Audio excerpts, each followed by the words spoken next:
Les banques, c'est terminé, ciao, bye bye, merci d'être passé. Déjà aujourd'hui, si tu regardes, notre monnaie est déjà virtuelle. Alors, je suis Jonathan Novak, expert en crypto-monnaie et en investissement financier. Le système bancaire, comme on le connaît aujourd'hui, c'est terminé. Pour moi, en fait, les banques, de toute façon, mathématiquement, c'est pas possible que ça dure comme ça. Elles impriment, enfin, elles créent de la fausse monnaie qui n'existe pas, qui crée une inflation.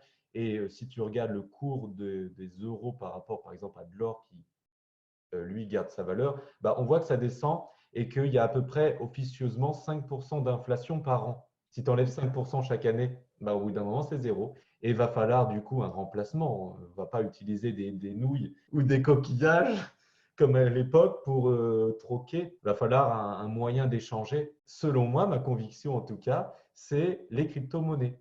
Qu'est-ce qui fait la différence? Bah, c'est que généralement, si on prend le Bitcoin, eh bien, le Bitcoin, il est limité à 21 millions de Bitcoin. C'est dans le code et on ne peut pas le changer. Et du coup, on ne peut pas en inventer. Donc forcément, ce n'est pas une monnaie inflationniste comme les euros, mais déflationniste. Ça veut dire qu'avec le temps, le Bitcoin prend de la valeur et en plus, le Bitcoin, c'est décentralisé. Donc, c'est-à-dire qu'il n'appartient à aucun État, aucune banque, aucune société.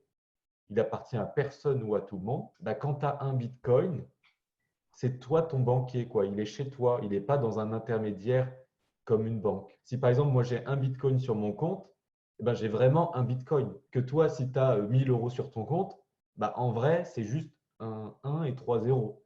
C'est tout. Il n'y a pas de billet derrière, il n'y a rien derrière. Les crypto-monnaies, c'est par exemple comme le Bitcoin.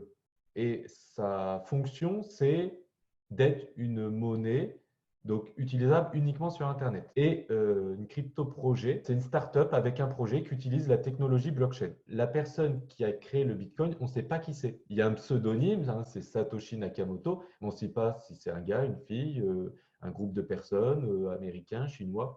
On ne sait pas. Du coup, le Bitcoin, il a 5 critères qui le distinguent. C'est décentralisé. Il n'a pas de cours légal. Son cours est dû à l'offre et à la demande. Toutes les transactions sont listées dans un carnet disponible à tous. C'est ce qu'on appelle la blockchain. C'est limité. Il y a 21 millions de Bitcoins.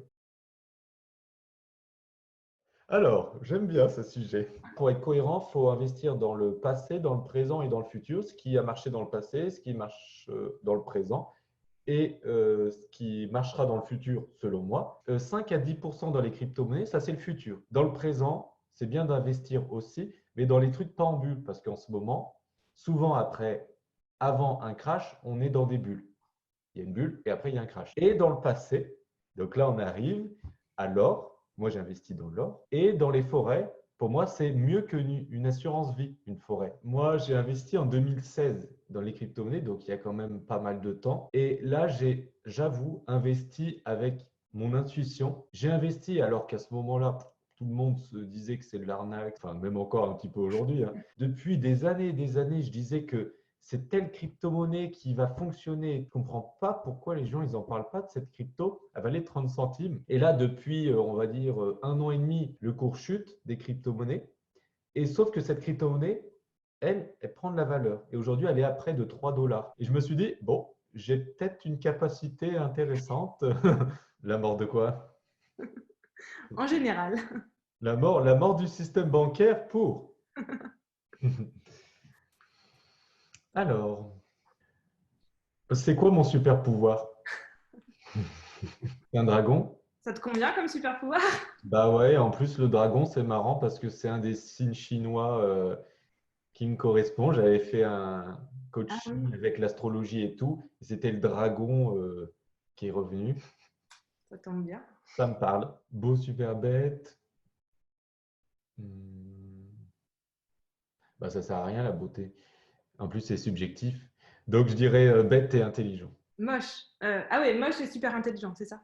Ouais, oui. La dernière fois je me suis senti wild, sauvage. Dure question. Je suis pas très sauvage, moi, hein. Ah, si c'est dans la nature, bah si, quand je jardine avec mes parents.